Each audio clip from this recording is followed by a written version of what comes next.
Hi, my name is Caroline.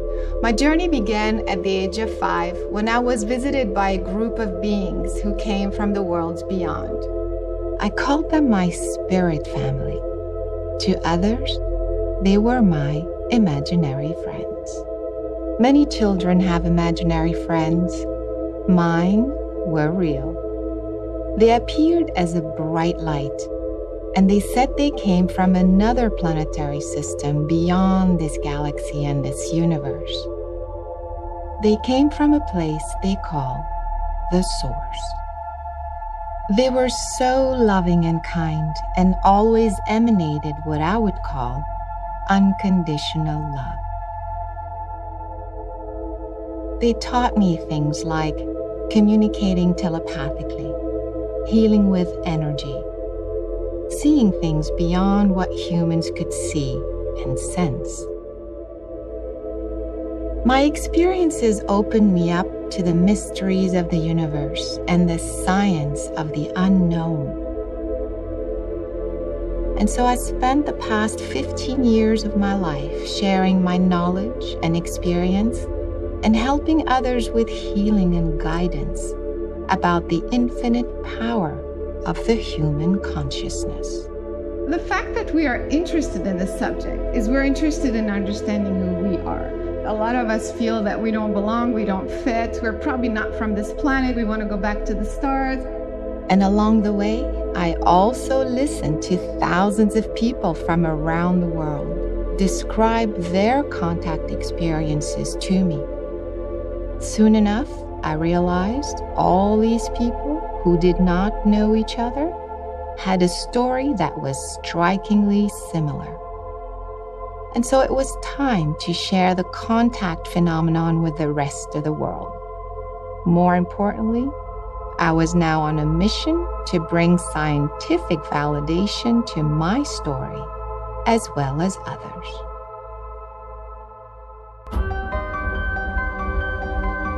There was a craft floating right above the freeway, maybe 50 feet above the freeway, 100 feet above the freeway, massive. And it was close enough that we could see the porthole windows and faces in the window. We were floating up to a round craft that was quite low overhead. This light was like a glowing, expanding energy, and my whole room became illuminated with this morphing, multicolored energy. I'm going up into the air and into a ship which had a light coming down from the center underneath. They would pick me up out of the bed and they would bring me aboard their glowing spaceship. They take my consciousness out of the body and move it to the mothership. At that point, I then went on board the craft. I would be there with hundreds of other people my age. And they would bring me to the planet and introduce me to other kids my age, and we would play together. I get these calls of people who say, I saw you on the Orion mothership. I actually met different people on the craft that have come into my life now as an adult. I was dragged into this kicking and screaming by John Mack, who told me that so many of the people who came to him for psychotherapy, reporting these experiences about the same story. Dr. Rudy Shield is an emeritus astronomer at the Harvard-Smithsonian Center of Astrophysics. His expertise involves the study of black hole physics, but also as it relates to consciousness. These hundreds of people showing up on a spaceship, where is the spaceship parked? One is the big mega ship, and that operates well above our atmosphere. And it then discharges little zooming spacecraft that are the little pickup craft. NASA scientists witnessed the fact that 3 of the little shuttlecraft approached a much larger ship, something like a blimp, and he said they approached a port to it and then sort of orbited around and eventually spun in. He was working on trying to understand the propulsion of these devices. Where do all of these spacecraft come from, and why are so many different kinds or flavors of spacecraft reported? All makes sense to me. There are more than one civilization visiting us. It is now clear that contact is a worldwide phenomenon. The majority of people who I have examined, and I've looked at 1,150 different abduction events, the majority of those events have been when people were awake. And so it's been about 2,500 regressions that I have conducted to people's experiences directly with extraterrestrial beings. This happens to people around the world, regardless of their background, regardless of their educational level, regardless of anything. After 20 years of looking at 3,000 individuals, I found out that this wasn't rare, that this was happening across the globe. This is not an American phenomenon. This is not a Western phenomenon. This is a global phenomenon. And it didn't matter what your belief system was, it didn't matter, you know, religious beliefs, scientific beliefs, what age you were, what professions you had. It was doctors, nurses, teachers, it was pilots, it was policemen, it was housewives and farmers and little kids. I have worked with people from Mali, from Pakistan, from Brazil, Chile, from Europe, and from everywhere else. It's astonishing how many people all around the world all saying the same thing. Numbers of people in America that are beginning to wake up to the fact that, oh my goodness, that was an extraterrestrial contact. There's not only thousands, there's potentially millions of people out there that are living this double life. Millions and growing. According to the famous Drake equation, astronomers think planets in our galaxy with intelligent life could number anywhere from thousands to millions. However, in 1950, from a skeptical point of view, the nuclear physicist Enrico Fermi posed the question that if intelligent life is so numerous around the galaxy and the universe, well, where is everybody? Why hasn't there been contact? The answer is there has been contact, but showing that contact happens may depend on expanding our idea of what contact really is. And if we knew what these intelligent beings may look like, perhaps they would become more real to us and shed more light on the variety of species that is possible within the universe. He was a brown being with big gold eyes, and he had slits in his eyes. I thought they were very elegant, about 7 feet tall. She is what I would describe as a tall, pure cream white being, and I'm talking the color of milk. Very narrow, thin people. The skin texture was very different. It was a lot rougher, a bit reptile in appearance. His skin color is very dark bluish, I would say, with scales. And they didn't have ears. They had these kind of giraffe-looking things coming off of their head, like membranes. With blue skin, like you see in Hindu art. And the usual idea of a gray alien as the quintessential extraterrestrial has become too small of a concept. The faces were very human. Similar features to the human, but their heads I would compare to the ancient Neanderthal head. And they have huge black eyes that sort of wrap around the side of their head. And he was very thin, had a long, thin neck. And the eyes, albeit they were very large, they were actually human eyes. They were long and rod-like and sort of wrinkly gray. There are about 60 different types of beings that I've been aware of.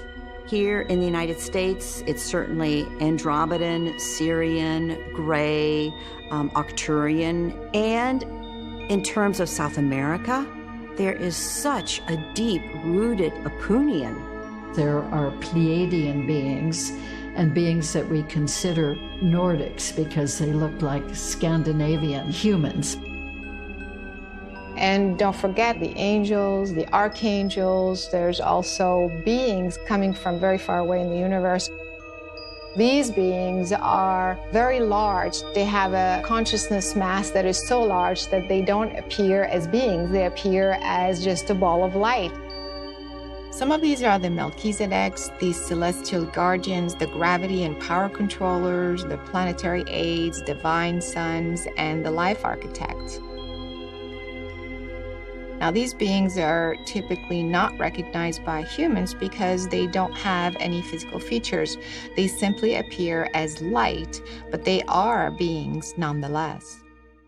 The denser type beings seem to appear in people's bedrooms, but other types of beings can appear and communicate with us intradimensionally, which means beyond our three-dimensional reality. There are many ways contact happens, and that's not just, the abductee, contactee. In the day, they may communicate as mediums do, clairvoyants do. They may do it with spirits, but they'll also do it with ETs as well. An interdimensional being, meaning any being that we cannot see through 3D. In other words, right now I'm looking at you, but I can also see other beings there, actually. There's tons of them, by the way, outside the room and in here. We're also talking about interdimensionals, extradimensionals, hyperdimensionals, and probably a lot more that we're not aware of. Sometimes some of the beings seem to be more dense and physical, and sometimes they are radiating, glowing with light.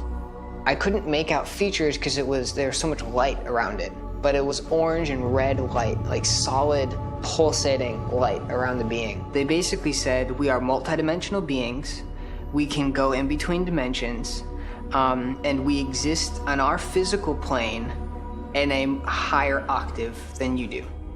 It felt like an angelic consciousness, and they describe themselves as being part of the Arcturian collective consciousness.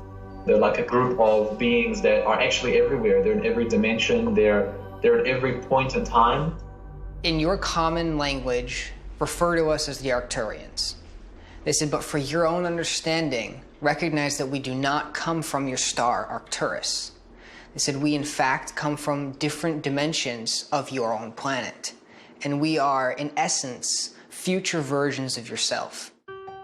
This phenomenon is not new. There have been contact experiences with angels, archangels, and beings from the stars in numerous historical accounts and biblical scriptures since the beginning of human civilization. These experiences are described as both physical and intradimensional. Could these beings be the gods among us? If we are still asking the questions, it means we have not had clear evidence of the phenomenon of contact. I'm going to attempt to bring compelling scientific validation to these claims. Is that even possible? Dr. Dean Radin is chief scientist at the Institute of Noetic Sciences. For over 2 decades, he has been engaged in research on consciousness and has conducted numerous laboratory experiments on paranormal phenomena. So what you do is you take the experiences that people talk about and you operationalize it. You squish it into a form where we can know with high certainty whether the effect is real or not under controlled conditions. A compelling piece of evidence comes from a famous NASA mission, Apollo 14, and the mission's pilot, Edgar Mitchell. Edgar Mitchell provided an experiment that could test the speed of consciousness.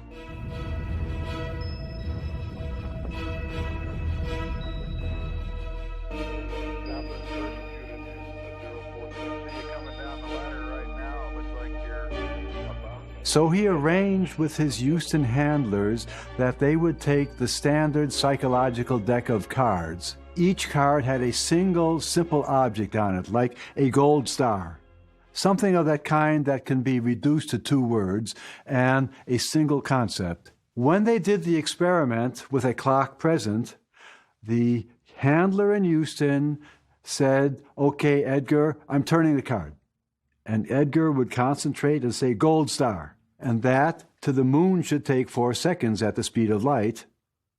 And then Edgar clicking his microphone and saying, "Gold star," that should take 4 seconds to transmit back to the Earth. So it should have been a total 8-second transfer time. In fact, they did it in 4 seconds, to the astonishment of all concerned. What you're saying is that the speed of thought is instantaneous, meaning faster than the speed of light. That's exactly the point. If Edgar Mitchell was able to communicate telepathically with Earth across 240,000 miles, then there must be a mechanism that allowed him to do so. And if telepathic communication happened between two humans across time and space, then this could be the key to understanding telepathic contact with all other intelligent life. Is it possible that we may be equipped with an internal mechanism that allows us to communicate telepathically? The best way to find out is to look within our own human DNA. For the past 25 years, Dr. Glenn Ryan has pursued a career in neuroscience, bioelectromagnetics, and DNA research at prestigious institutions such as Harvard and Stanford medical schools. DNA, of course, is a very interesting molecule. If you're going to study the effect of consciousness on a biological system, you have to choose a biological system that will be relevant for the mainstream, but will be sensitive enough to pick up the energies of consciousness. This is what we're studying, and the biological effects. So I chose a particular system, and that is DNA. What this machine does is it scans many different frequencies. You excite the DNA with a voltage spike at different frequencies, and then you measure the induced current in the second electrode, and that's what's displayed here. I would say that the end physiological, psychological, emotional, or spiritual effect that we might have in response to interaction with an extraterrestrial being, or some spiritual interaction with a god, all these different possible entities could affect our physiological body at any level. And yes, of course, the DNA is just part of that whole gestalt. If it happens within our own body, it can clearly happen between one person and another person. This is a new experiment. We have the DNA that has not been treated by Caroline. Your turn. Okay. Since I was a child, I've been able to bring energy to others to produce healing. I will now attempt to bring the energy of a spirit being and see if that would affect the DNA sample in any measurable way. If I succeed, then this could bring scientific validation to the contact phenomenon with beings from other dimensional realities. Okay, it's done. So when are you going to get those results? Oh, as soon as I can. I have them. Weeks? You'll be the first to know. I promise that. Dr. Ryan's linking of DNA to any form of spirit or intradimensional interaction could validate scientifically the contact phenomenon. But as always in science, extraordinary claims require extraordinary evidence. We're going to just have to get used to some new physics that's operative out there.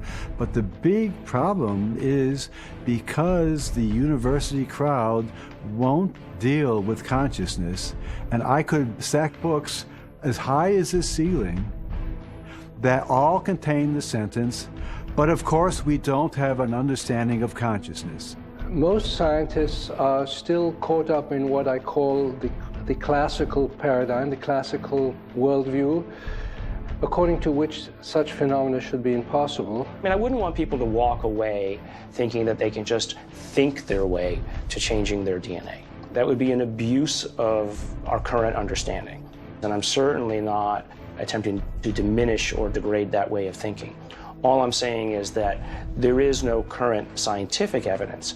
But just because I say there's no scientific evidence doesn't mean that it doesn't exist. It just means that we haven't found a way to look at it yet. Experiencers and contactees report powerful transformation when they come in contact with extraterrestrial and non-human presence. But what other physical evidence can we gather from these accounts? A blue Arcturian physically appeared in my room, and out of his third eye, he shot a white laser beam into my heart. I was taken to a cave, and there was 4 reptilians that were there, crowded around me. They would emanate actual heat. When they were in the room with me, there was a distinct difference between when they were gone and when they were there, and it was at least 10 degrees. And I asked him if I could hold his hand. I wanted to know what it felt like to touch them, and I wanted to know it was real. My body would profusely start sweating when they were with me. All of a sudden, I'd hear their clicking, and I'd know, oh, here they are, and I'd look over, and there they would be standing.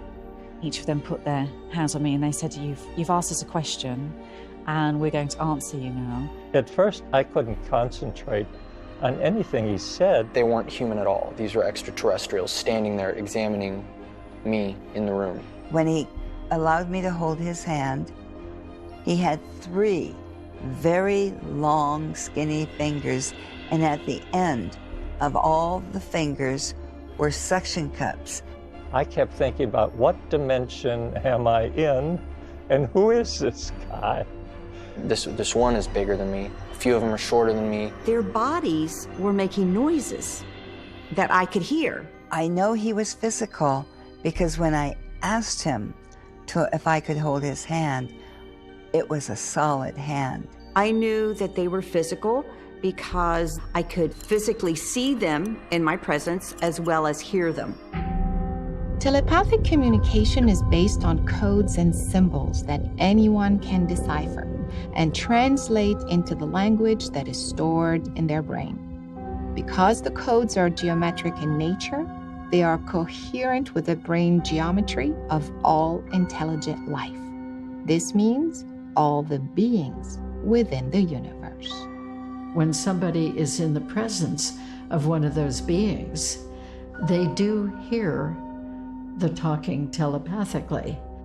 Dan Sherman is a retired Air Force sergeant and intelligence specialist. He tells us about a secret program that the United States Air Force had developed to train individuals to communicate telepathically with an alien race.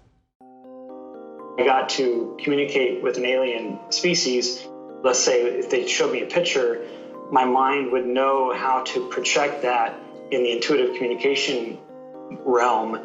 So I was basically interpreting into intuitive communication what was going into my mind. It definitely did not feel like it was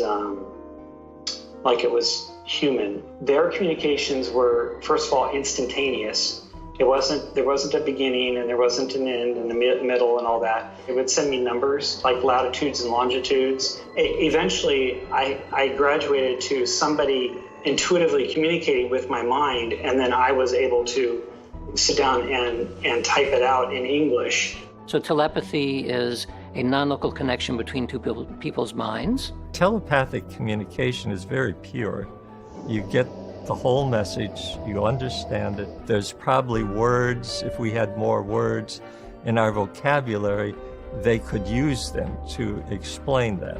It is not English or German or French or Chinese. It is the cosmic universal language. There's probably a connection between telepathic abilities and symbols. So the communication wasn't just like, for example, beings communicating words in my head, but it was as if there was like symbols and lights and like emotion. So you take an entire sentence, let's say, an entire concept, and you basically condense it into a code or a symbol, and you end up with just 3 or 4 codes that actually mean an entire book.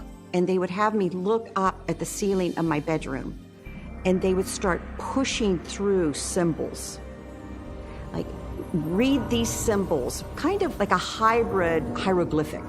So you have to be trained in understanding how to retrieve the information. It's a language that you don't know, but it gets decoded in your brain and eventually you understand. My conscious mind saw the symbols, but my unconscious mind was able to begin to give them some meaning. You have a human brain that has 10% capacity that learns a human language, stores the language in the brain, and then you can communicate. But you also have the full brain capacity.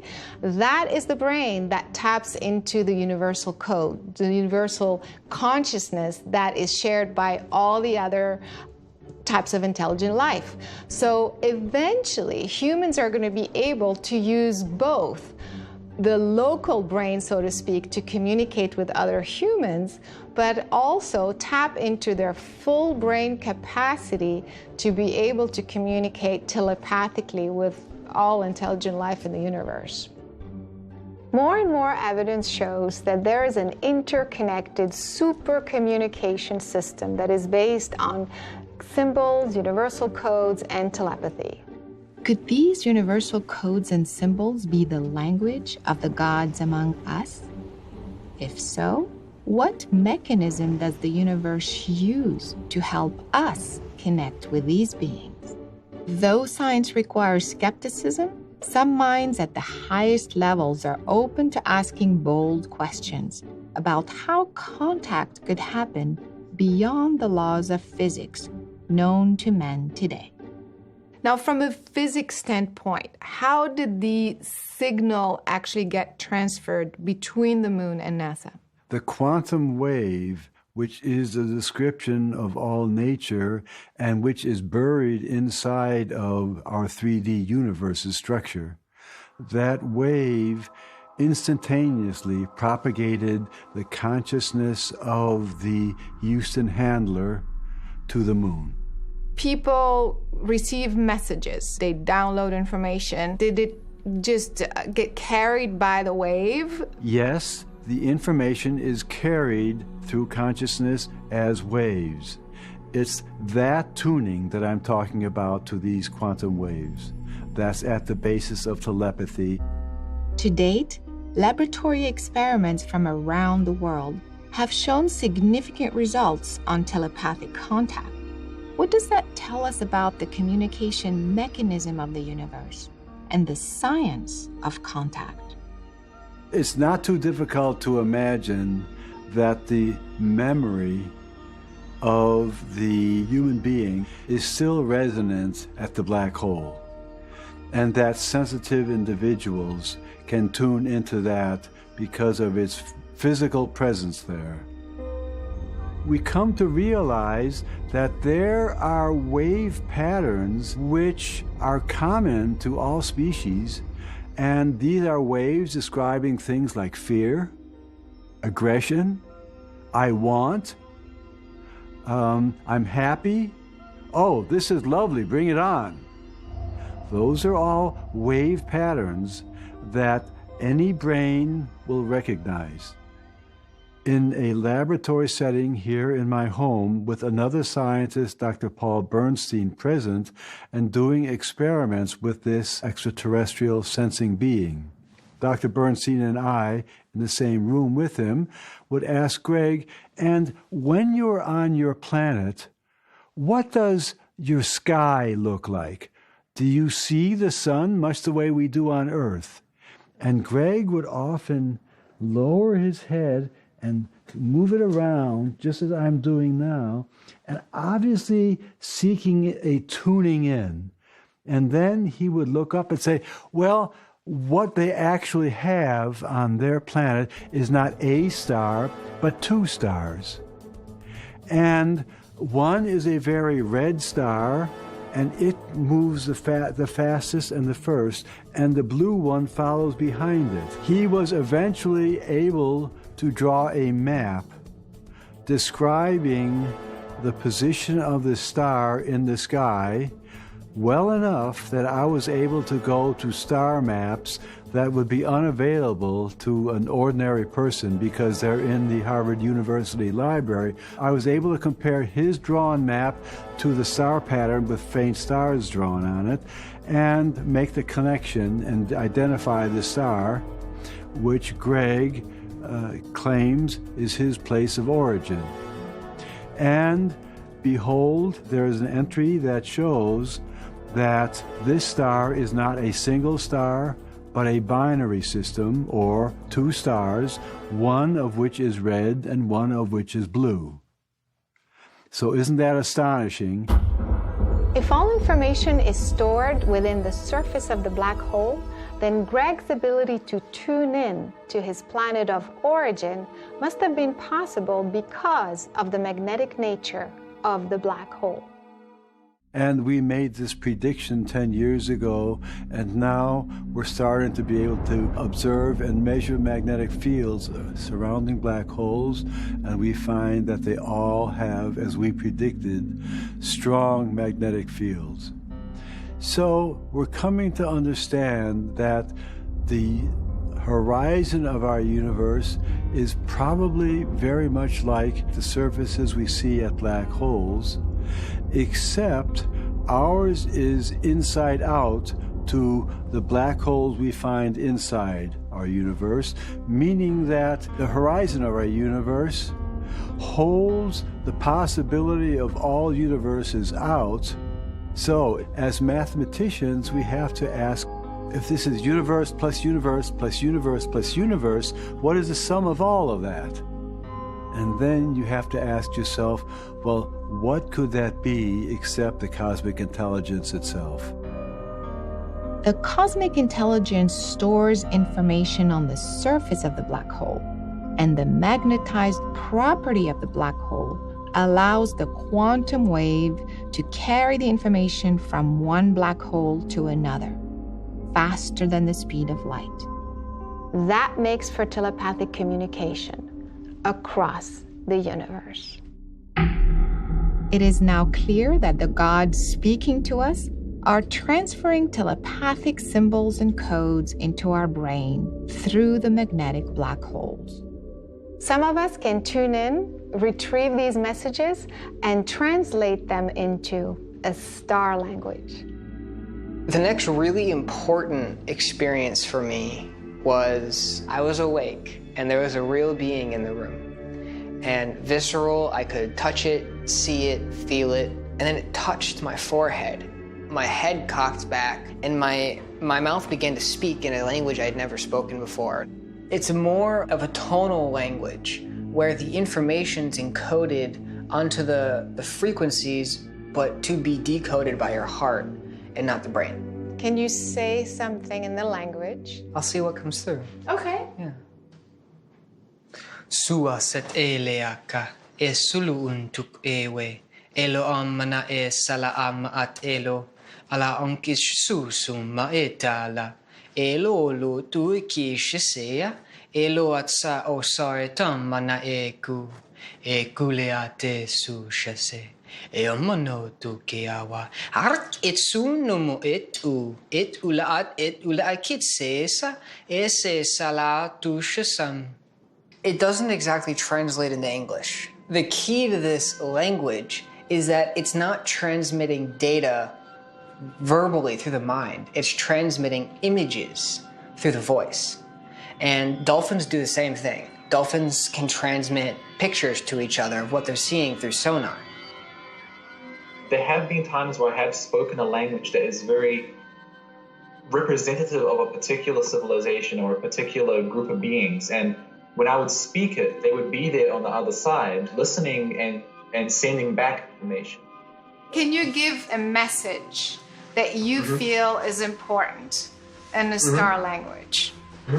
That's even better. All right. I'll try this, okay?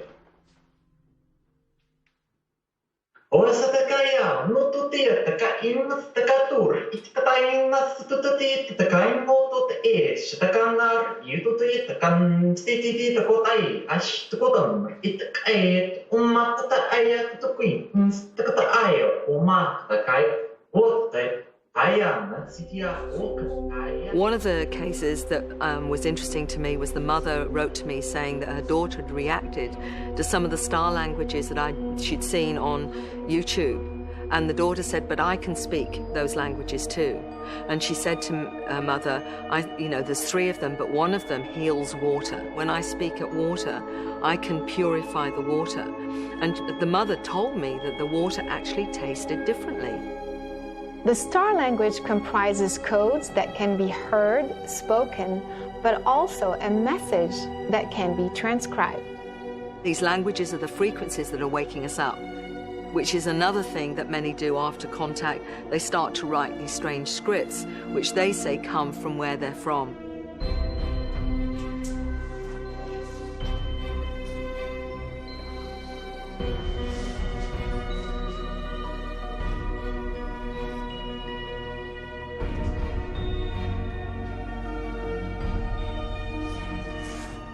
So what does this mean to you? So these symbols aren't words. They're not something you can pronounce. So you're not going to look at it and read it and come up with a verbal expression of it. These symbols are more circuitry. So if I wanted to share, I could visualize you and draw that symbol. By enacting that circuitry, I'm allowing myself to tap into the information that you're willing to share. This amazing ability Zach has also helps explain other examples of extraterrestrial communication we have seen throughout history. For centuries, messages from otherworldly civilizations have been found in ancient artifacts, relics, archaeological findings, and monuments. One of the most well-known are the crop circles, and particularly those of Wiltshire, England, which, just like the star language, seem to contain a symbolic code language.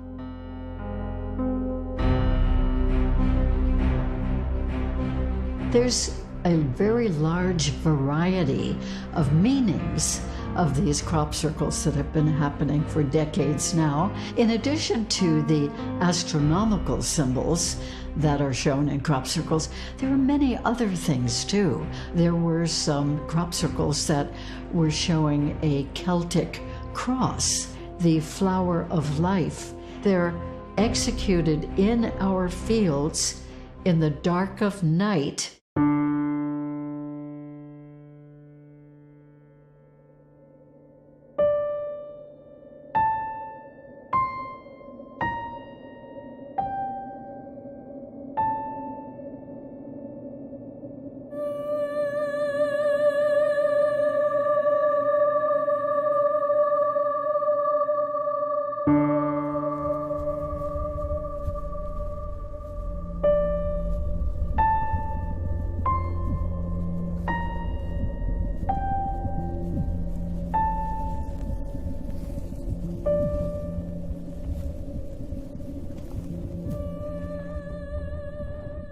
This crop circle is a huge mystery. It's brand new, and honestly, you can't see anything. You have no idea what it is. So I'm going to try to figure it out as I go along. There's no way any human could have stepped onto that space and created this and then kind of, disappeared? Let's cut across here. As I'm standing in the middle of this piece, I feel something around my heart. Something is kind of like vibrating. I'm gonna make my way to the center and see what's going on.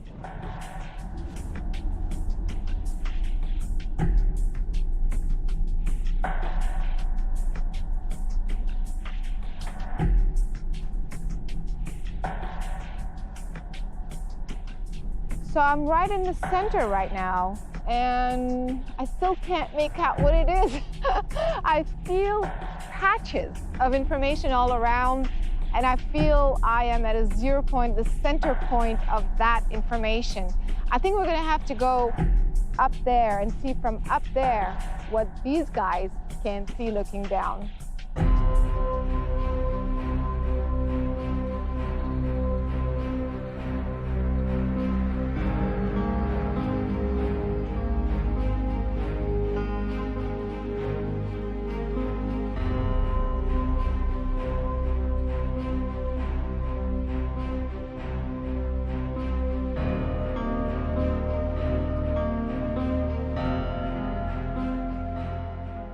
Though at times our lives seem small, our planet is part of the universe. It is unimaginable that the universe would host so many life forms, for contact not to be a natural part of the universal citizenship.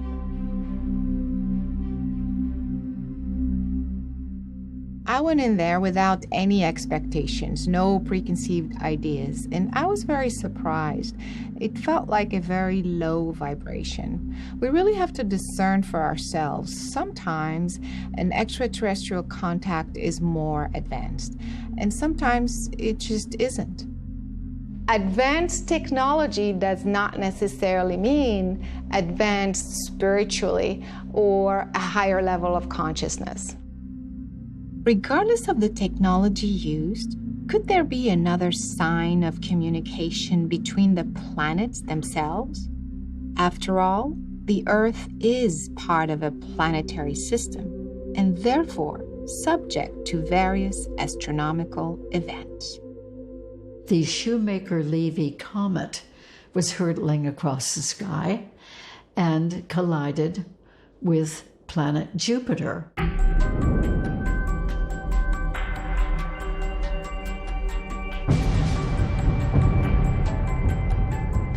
It formed a certain pattern on Jupiter that was a circular pattern with crescent shapes in it. And then every couple of days, the rest of July and until the middle of August, when the next piece of Shoemaker-Levy comet actually collided with Jupiter out there in space, there would be a new crop circle that depicted that same long formation with one fewer circles in it. So every time the comet released another piece into Jupiter, that was reflected in our crop circle series. This extraterrestrial being told me that if I would like to have the experience, I could be taken for the making of a genuine crop circle in England. And just then, I saw the silhouettes of 3 short beings. They all had a wide head at the top and tapering down to a narrow little chin. They came to the bed. They levitated me up out of the bed into the bottom of the craft. They followed me. We were rising up. We flew for no more than a few minutes. And then I was aware, because the craft tipped forward, I could see from the window, and there must have been a light shining from the bottom of this craft, because I could see that we were over a wheat field. And then suddenly there was a very loud whoosh noise. And then it seemed like the whole craft went whizzing around in a circle. The whole making of that crop circle was very quick. It was probably just several seconds. And then we went back to Salisbury, and I was returned to my bed in my room and slept the rest of the night. And lo and behold, that night, a new crop circle appeared in exactly that formation as the impact site on Jupiter. This is an outstandingly wonderful example, in my opinion, of the communication that is happening in the crop circles.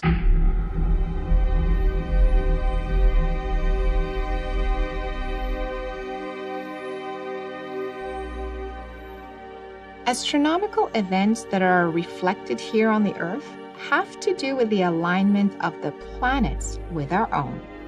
This means various points on planet Earth are aligned with specific points within the cosmos and will therefore incur unique astronomical events. They will also have distinct electromagnetic and energetic properties. All of this information is actually following lines. It comes through this multidimensional grid system. This means interdimensional information is going to happen instantly in locations like these. If you are standing right here on this spot and receiving telepathic information from somewhere, it's probably coming from a galactic frequency, from galactic beings as well, landing right here on the Earth.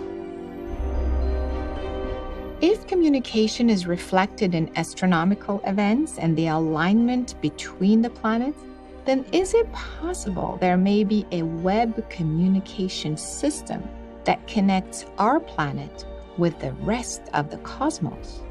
I believe there is. We see geometric patterns throughout our planet, in nature, in the human body, the animal kingdom, and the cosmos.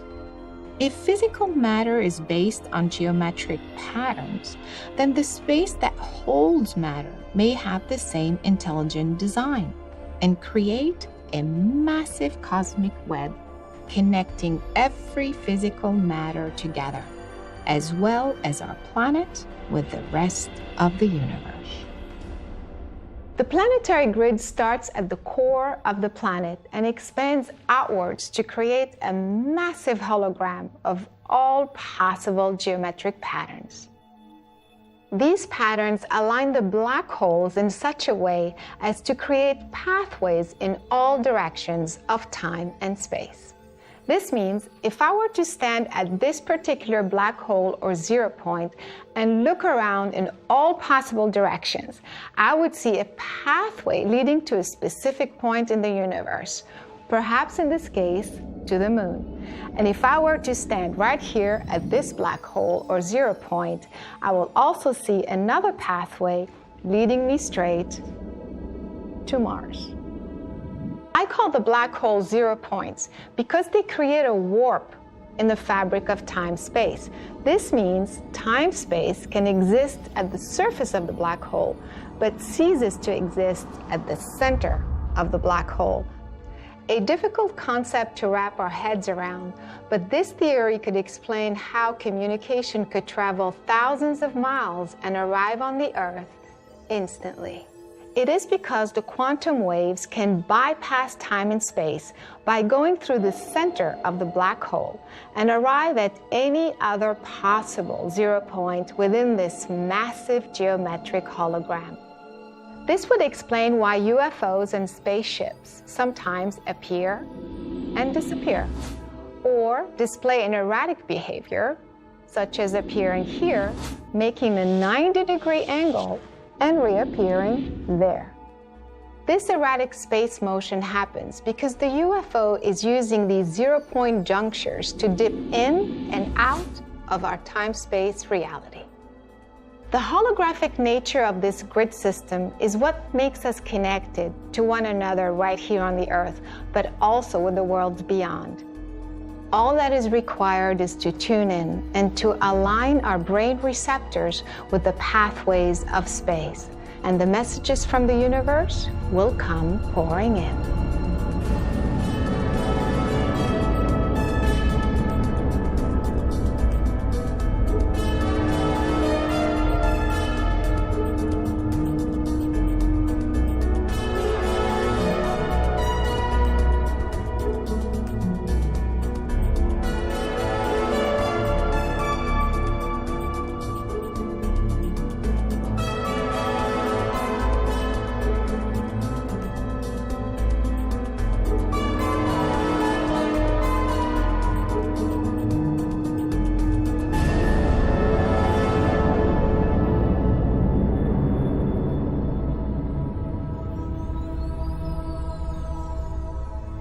The structuring of space can now explain the mechanics of UFOs, teleportation, and telepathic communication.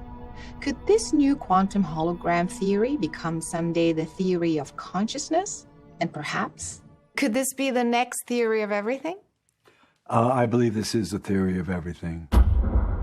The possibility of a theory of everything is an exhilarating prospect because it would explain the unknown mechanics of the universe.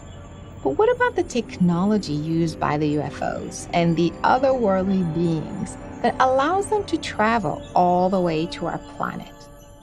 The answer may not be what you expect. Quantum physicist Dr. George Weissman has conducted astounding experiments and stretched the boundaries of the current laws of physics. So you mentioned PK. Yes. What is it exactly and how does it work? PK is psychokinesis, which means moving by the mind. It's also called mind over matter. It's the phenomenon that your intention can have an effect in a non-causal way.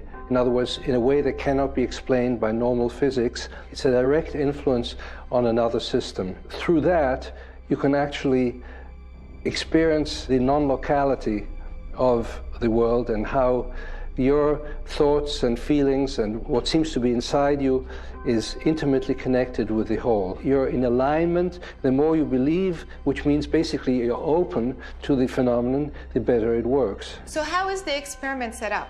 Well, the experiment setup is that you have a paper spiral with markings on it, suspended by a very thin thread, usually a single fiber or silk thread, so that it's easy to rotate, and attached to the bottom of a cylinder, which then rests on a table and ideally is sealed off so that no currents and so on can enter.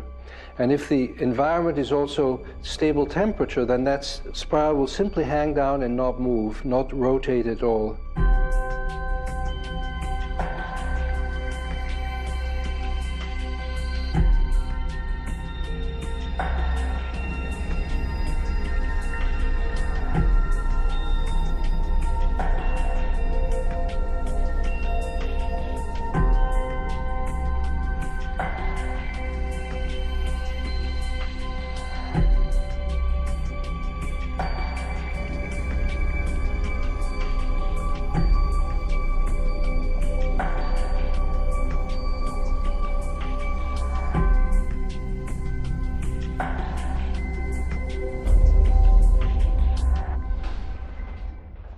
Okay, when I sat down, it rotated about, maybe 10 degrees or 15 degrees or so. From a distance, it looks like mind and matter are very different. And here we're talking not so much mind like your thoughts, but more like the essence of consciousness itself. So if that were true, then when you're asking somebody they're directing their mind towards a box that's producing random bits in it, and your intention is, I really want this to produce more ones now than zeros, which it doesn't want to do. So this kind of experiment using things like this, and also rolling of dice and all kinds of other physical systems, has been done for maybe 50 years now, probably over 50 years. Hundreds and hundreds of experiments and published in journals. And it's very clear, to me at least, and to many of my colleagues, that your will does change the fabric of physical reality.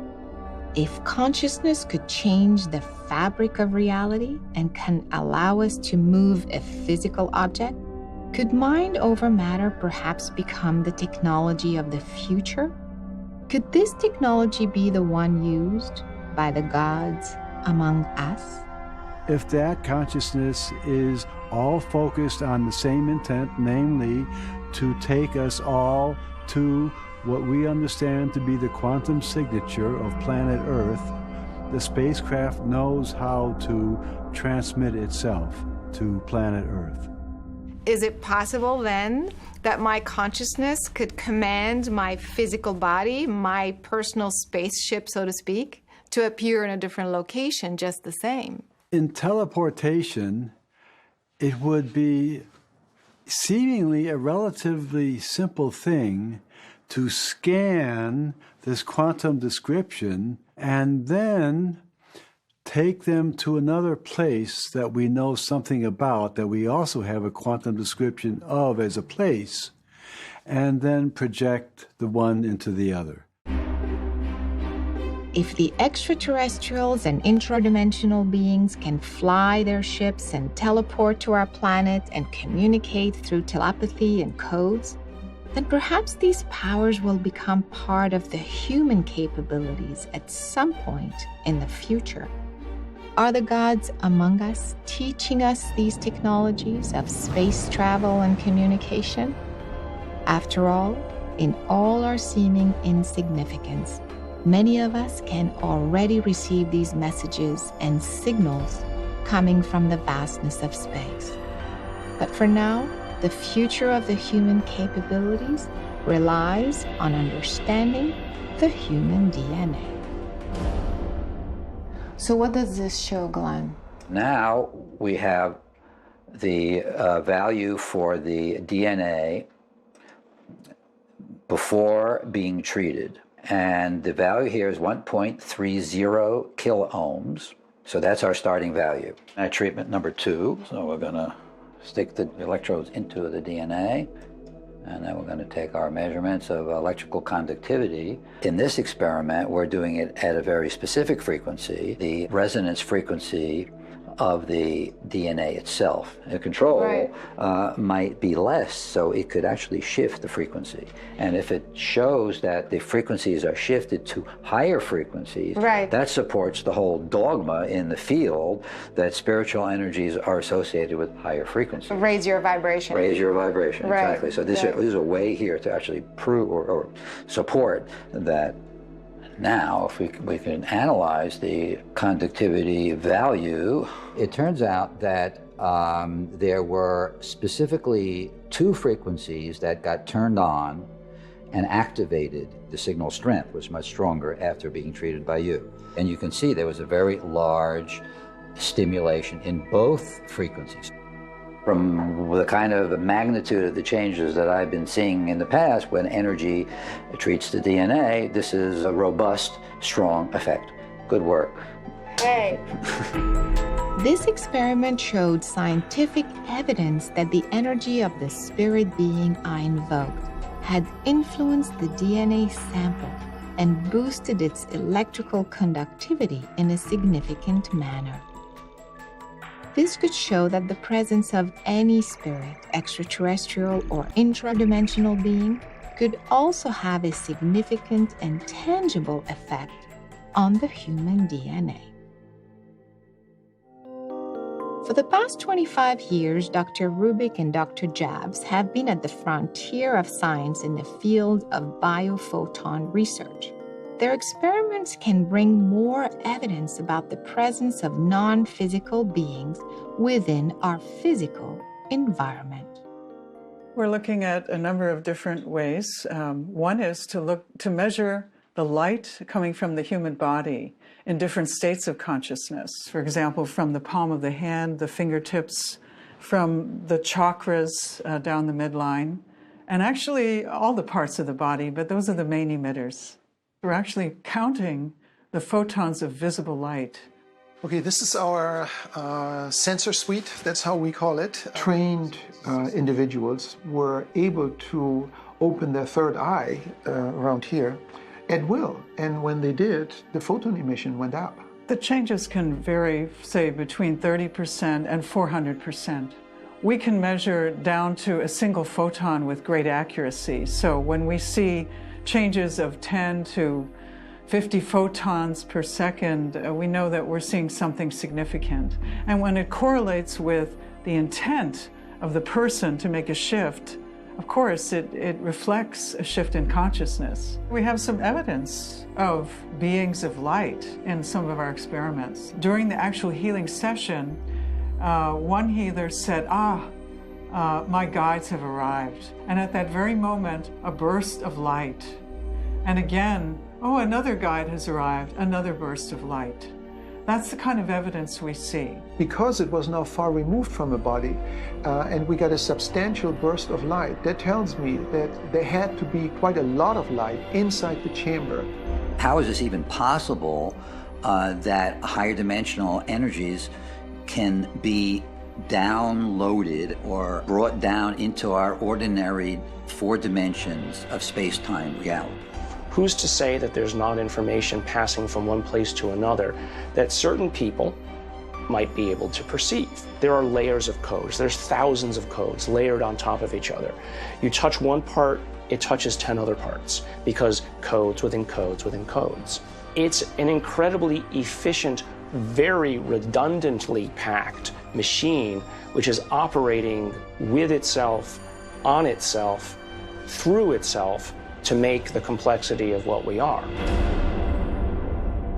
As we peer into the vast universe, trying to detect faraway intelligence, the step we must take is to think differently about what exactly we are looking for. The message is not one piece of information sent from one place to another. The message is everywhere. It is embedded within the very fabric of the universe, on the surface of the black holes, and carried into our brains by the quantum waves. These messages appear in the form of symbols and telepathic codes, but they can also appear as a true life experience in our dreams. And this man walks over to me, and he's wearing a tuxedo, a suit, and he's, short black hair, and he's very proper, very straight. And he explained, well, this coil is tuned to the resonant frequency of the Earth, and you're hearing the music that the Earth gives off. And he said, this is one of my prized coils. And he said, do you know who I am? And I said, no. And then he said, my name is Nikola Tesla. And he said, the reason we are having this experience is because I am to transfer information to you, and you are to know this. And he turned his coil on, and sparks began shooting everywhere. And then this aluminum disc levitated in the air and then turned into liquid in midair. And he began putting his finger in and out of it. And he said these words, and I'll never forget them. If you have an electromotive force with an electrostatic charge, you will achieve levitation. And then he said levitation, the word, should not even be used. It is electrogravitic repulsion. Dreams can be very powerful because they take us on a journey into the subconscious mind.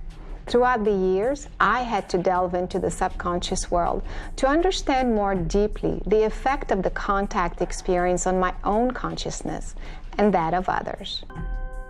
Contact with an extraterrestrial or interdimensional being can leave a traumatic impact on our consciousness. For this reason, I developed a methodology that helped many individuals delve into their subconscious mind and bring a deeper understanding about the messages and the meaning of their experiences. This process, in turn, helps them learn and bring closure to these events. Okay, close your eyes and breathe in through the nose. Exhale through the mouth. And just relax. Quiet your mind, quiet your thoughts. And again, breathe in through the nose. Deep, deep breath.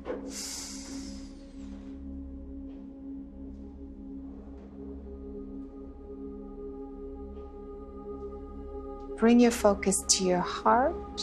What do you sense? What do you feel? I feel like I'm being watched from the sky and I don't know it. That's it. It's a massive object. It feels like a spaceship with beings inside of it. Feel, don't guess. Right now, we're just right outside of Earth's orbit. How many beings are there? I sense it's a major collection point of so many different types of creatures, including extraterrestrials, that's run by the extraterrestrials. It's almost like a Noah's Ark. They're like us, but they come from us. We come from them. They're communicating with me. What are they saying? We've been watching you. We've been watching over you. And there's good intent behind when she tells me this. Focus on your heart and open your eyes.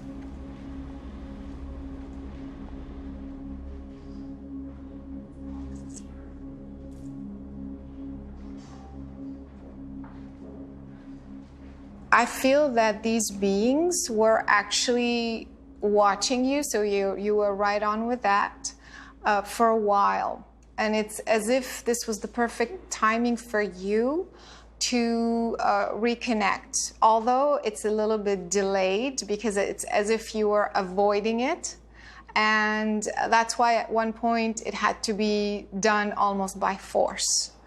That's why it feels a little bit like an abduction and missing time. So that explains why it's so traumatic.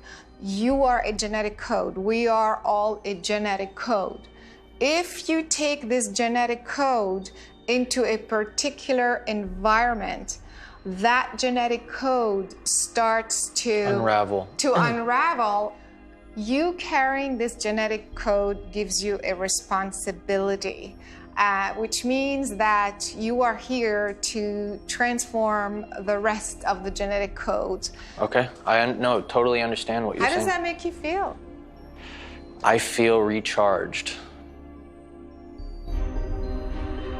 Contact has been happening through visitations, messages, dreams, and meditation, or, like Joe, through missing time. But how about those who have been abducted onto a spacecraft? What can they tell us about the gods among us? They all describe being taken on board a UFO from their car, from their backyard, from sitting on the couch watching television, or from sleeping at night. The Greys I had the experience with, they live aboard their spacecraft, which is sort of in Earth's atmosphere. So they just stay there and, have experiences and contact and abductions with certain people that are relevant. I woke up in my room very early in the morning, and I knew that I was not alone in the room. There were some beings.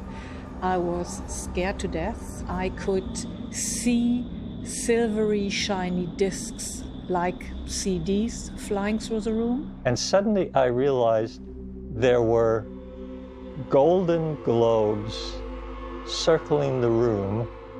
At one point, I noticed that an energy link had been established to me. And I was pulled up. Like being sucked up in the tube of a vacuum cleaner. I was sleeping, and there was a very bright light which woke me up. I sat on the side of the bed and I could see a very bright light coming through the window. And I just instinctively knew that it was a craft and I was about to have contact. I remember a vibrational feeling through my body while I was being transported to the craft that I compare to being at a concert or standing next to a speaker system and having your whole body vibrate from the sound.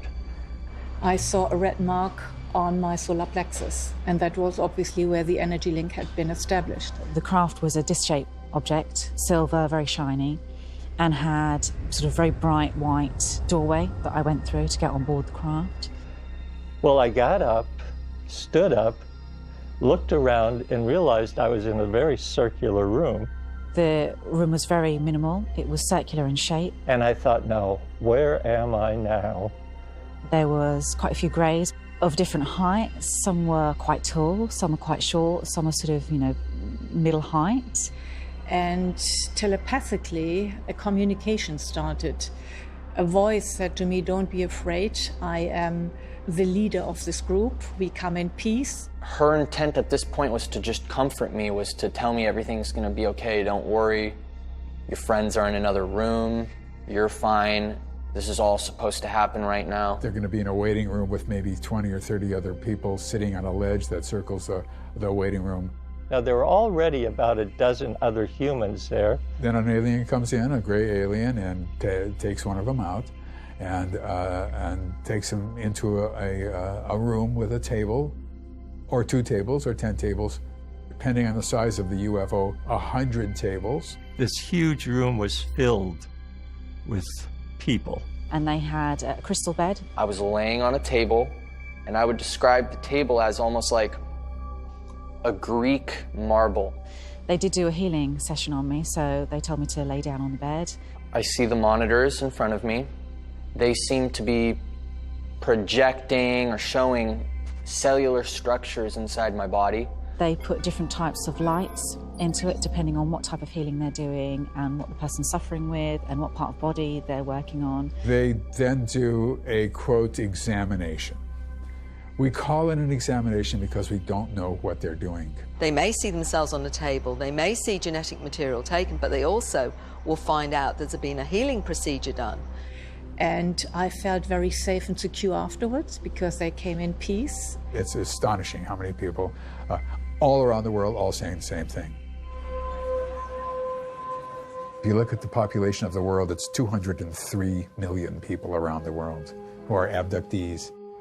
According to abduction researchers, regression experts, and psychotherapists, the purpose of the abduction ranges from healing, teaching, experimentation, but also hybridization.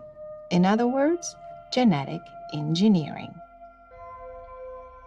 I've been very aware of the hybrid beings that are created by the extraterrestrials combining with human beings. Some of them are very interested in reproducing hybrid life with human beings in various ways. The hybridization itself can happen in several different ways. There can be eggs or sperm. Yes, some eggs were taken from me, and they also showed me part of their breeding program where they, abduct and take men and women aboard the craft and take eggs or sperm. It can be DNA, just from a skin sample, for instance. It can be what's called an energetic imprint. There was this live being. There isn't any particular sort of head or facial features, but sort of very long tentacles, and it's the tentacles that will actually go up inside the female and take the eggs. And again, with the sperm, it'll actually sort of go down the penis and collect the sperm. They take the sperm and eggs, they then inject alien DNA. Extraterrestrial genetics of usually a few different extraterrestrial species were added to them. They then insert the zygote into the woman, who then carried that embryo, fetus, to full term and gave birth in the way that we all do here on Earth. Maybe in the 11th week or whatever, they take it out and then they put it into a tank filled with a brownish liquid. I had had several missing pregnancies, and there was no explanation as to what happened to them. And that is where the fetus continues to grow, and eventually the baby is removed from the tank. And that's the way I was created. That becomes a hybrid. I'm a part of the hybridization program. My kids, the percentages in each child varies. It can be 80% human and 20% ET, or vice versa, or 49-51. I have 6 hybrid children that I know of, and I have met them. My first son is a reptilian, and I had a really nice experience with him and spent about 3 hours with him.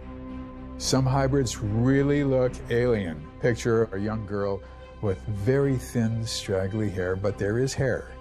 A very small mouth, but it is a mouth.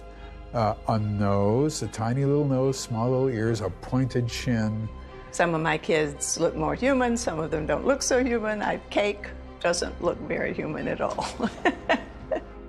And then there's even another group who I call human hybrids. These are human in every way imaginable, and they are indistinguishable from other people. Are these claims too difficult to believe? Dan and Cynthia are 2 of the many individuals we met who were genetically managed in the womb. They tell us their amazing story firsthand.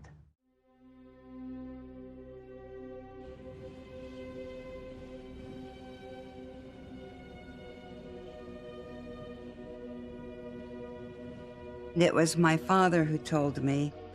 He said he had agreed to allow my mother to be impregnated without her knowledge with a hybrid child. And he agreed for that in exchange that he got to work on a top secret mission with the Army in Korea.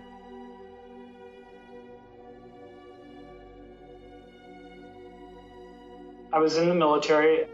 And I was called in right after I got cross-trained into a new career field, which required a top-secret clearance. The doctors told my mother that I was born without an amniotic sac, and my mother didn't understand it, and nor did the doctors, of course, understand it. He told me that I was a result of a genetic management procedure that the military had done with an alien race.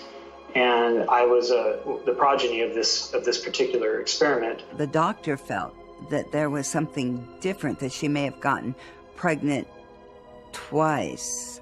I was genetically managed in the womb. I was conceived normally, and then in conjunction with the U.S. government and the aliens, they abducted American female to genetically manage their embryos so that they could have this ability to intuitively communicate. Supposedly, you cannot carry a fetus without an amniotic sac. My twin sister, born 20 minutes later, had an amniotic sac on her. We had totally different blood types and tissue types. I was told that the entire reason for Project Preserve Destiny was to train a cadre of individuals to be able to communicate worldwide, to form a worldwide communications network without electromagnetic energy. So, intuitively communicating didn't need electromagnetic energy.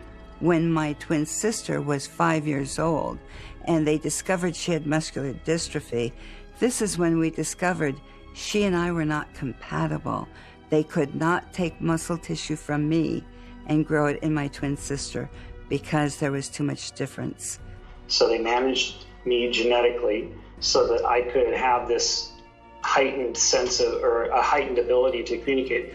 The other thing was when I had an accident in 1993 and had to have abdominal surgery, the doctor informed me at that time that she did me a favor, that she went in and found that my organs were growing on the wrong side of my body. And so she put them on the right side that they were supposed to be on, that humans are on. And she said I must have had a surgery where the doctor just put them back in the wrong place, which didn't quite make sense. I think it's important that the world know that we have been visited. I mean, it's one of the most important things in the history of mankind. I mean, if the question is, have we been edited, it's been so subtle that whoever it is that might have done it knew that we might be looking, and they did it in a way that we could never figure out. Now, I'm not saying that it's been done. I mean, that's just pure speculation. I'm giving the audience a way to think about it.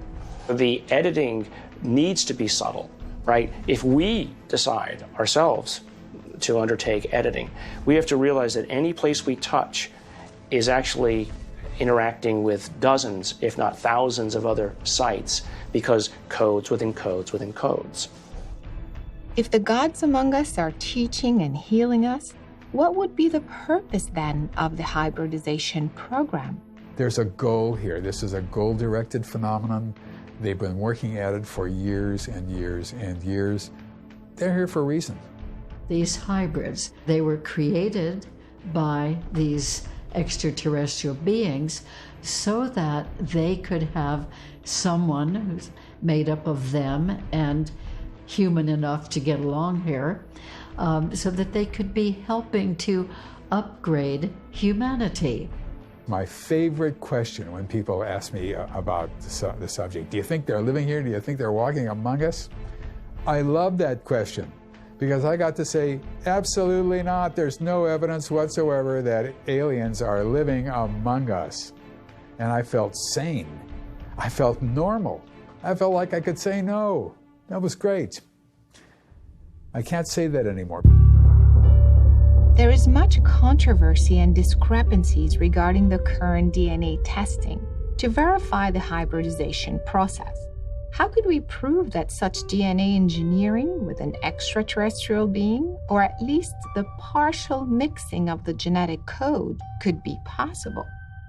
The answer could lie in the complexity of the DNA itself, which doubles every 600 million years.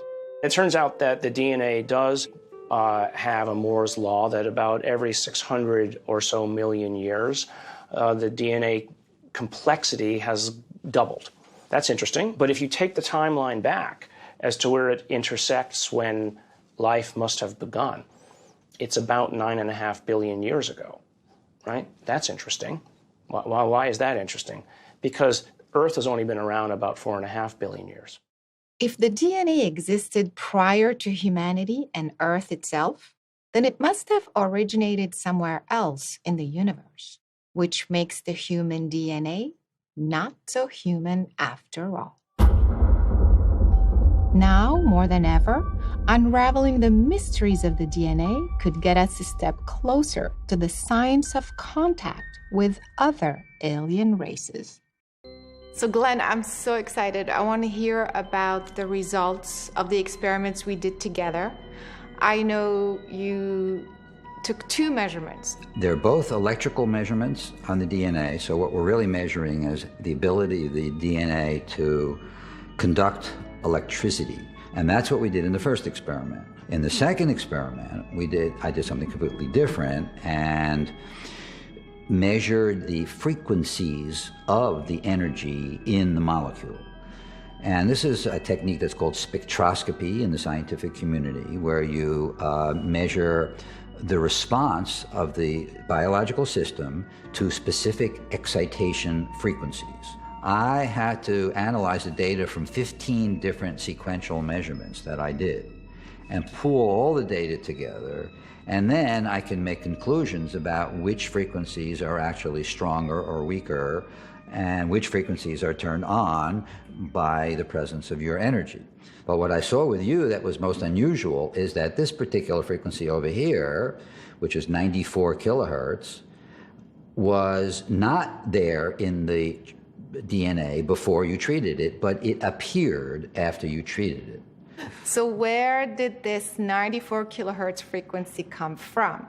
It came from you, or your energies that you were working with.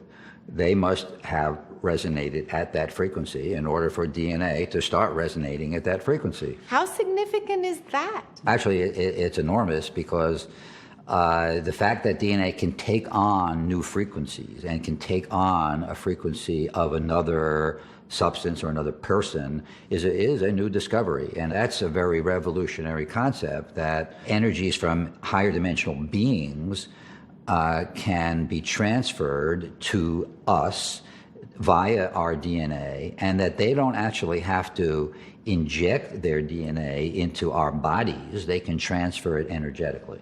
It's actually revolutionary and quite remarkable and unexpected. It is now clear and scientifically demonstrated that the consciousness of one being can not only be transferred to another, but can actually alter the very frequency and therefore modulate the mechanism of the DNA.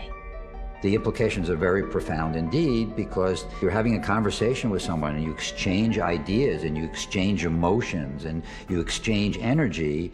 The idea that your DNA could be influenced and modulated by the presence of another person is obviously very profound. It's almost certainly not an accident that all DNA is spiral in form, and consciousness waves are spiral in form.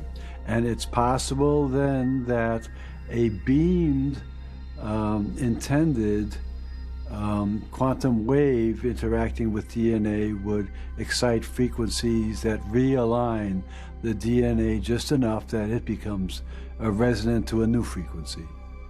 All of these anomalies that university professors don't know how to talk about, and so they just deny their existence and say, oh, that's just psi phenomena. They're not important. Well, what if they are? If there were evidence of some sort of overt engineering or introduction of DNA by something else, the science is so open source at this point that the information is available to everybody. There's no grand conspiracy, right? So, but to give those who want to think that way an out. Remember, codes within codes within codes. right? There's ways that perhaps you could introduce changes in such a subtle way that it wouldn't be obvious yet, at least to our level of understanding. Again, I'm not saying it exists, I'm not saying it does happen, I like to give even myself the out of, even though it's highly unlikely and perhaps astronomically impossible, don't take it off the table. Because if you take it off the table, it can never be a part of a future answer. Hybrids, crop circles, star language, telepathy all point to one thing: contact with otherworldly beings. I invite you to think of a moment in your life where you could swear you felt the presence of someone, an angel, a ghost, or even a long-lost loved one. You may have brushed it off as an imaginary event, perhaps because it touched you in a way that you could not understand. You now have a scientific explanation for your experience, and you may simply realize you may have had a very close encounter with the other side. But is there a purpose for these encounters? Do the gods among us have a mission here on the earth?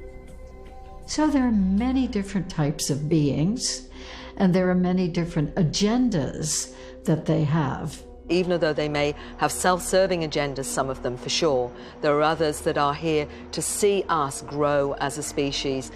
When we detonate nuclear energy, that tears the fabric of space. It stretches it in ways it wasn't intended to be stretched. Some of it may very well be that we've reached a point of technology now where if we're not careful which road we go down, we could very well destroy ourselves, and we're going to affect the cosmic family as well.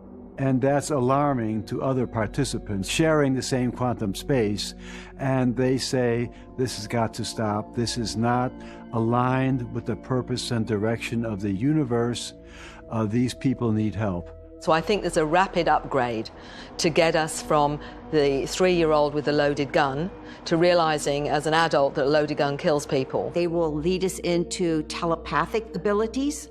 They will lead us into abilities to heal ourselves, to literally change our body. This is the bigger picture, the world and humanity as a whole. Just like here on Earth, there may be different agendas, some good, some bad. We don't have to be a special product of an alien or a government project. We all have the ability and free will to tap directly into the knowledge of the cosmos and align ourselves with the energies and the beings of our choosing. But what will it take for the truth about the extraterrestrial presence to surface on the Earth and become common knowledge for everyone? I started working with Dr. Edgar Mitchell, the Apollo astronaut, for 5 years. We researched the extraterrestrial presence. So Edgar and I wanted to go to the White House to meet with Barack Obama and John Podesta. And so I began an email exchange and a phone exchange from my email to John Podesta's email. We framed our meeting about disclosure. And then suddenly, Podesta was getting ready to work with Hillary Clinton and her campaign, and so it never happened. All of the communication that I had, they'd all gone into WikiLeaks, which, to my way of thinking, is the perfect kind of disclosure. The fact that John Podesta's office was talking about setting up meetings on disclosure with not only himself, but also the president. If their presence is revealed, the winners being the ordinary people who will now find that they are part of a bigger plan, their life has more meaning than they had come to know. If there is one thing I've learned, is that there is always more to discover about the universe and about ourselves. For all the vastness of the cosmos, the key to moving humanity forward is moving the individual first. I realized that who I thought I was before a mother, a professional, a wife, a community member, that all of those parts of me were still in place. And so all of a sudden, this extraterrestrial nature that I began to be aware of opened up the fact that there was an extraterrestrial component that I needed to begin to integrate into understanding who I was, how I went about my life, and it began to make sense to me why I could communicate with all these ETs. I could communicate with the ETs because I was an ET. My mission is to facilitate the transmission of very important spiritual basics that will help all of us here develop our own spiritual abilities. My mom always loved to ask me that question. Who are you? What do you want to be in life? What are your dreams, And I said, I came here to help save the planet, Mommy. What comes next is that together, extraterrestrial experiencers create an extraterrestrial reality. It offers help to a troubled civilization. During my experiences when I was aboard crafts, I saw children my age on the craft, so I know there are thousands of children around the world who have all had very similar experiences to me. It is time for humanity to really wake up and to be aware and accepting of the fact that we are not alone in this universe and that the universe is full of intelligent beings. Human beings are so amazing, but they've got to believe it first. It's not us versus them.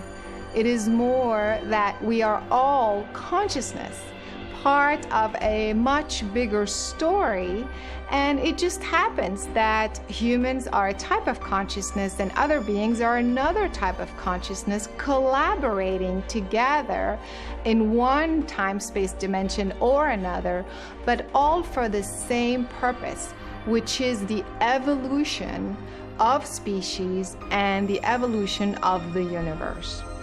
We have to become one with one another and even beyond that, Gaia, and one with the cosmos. Do you find it exciting to think that you might be, or all of us as individuals might be part of such a grand design? And doesn't it expand your vision of the possibilities of your existence and of life itself? Wow. Isn't this a fascinating grand vision? It is the remembrance of who we are in our totality, of where we've come from to get to where we are now, and being grateful and appreciative and understanding of who we are and our roles that we play as humans on this planet. There you have it. You have the potential to awaken to the bigger picture and accept your galactic and universal citizenship if you so choose. I showed you the evidence, but no matter what I or the experts say, when you have the experience, you will find your own truth.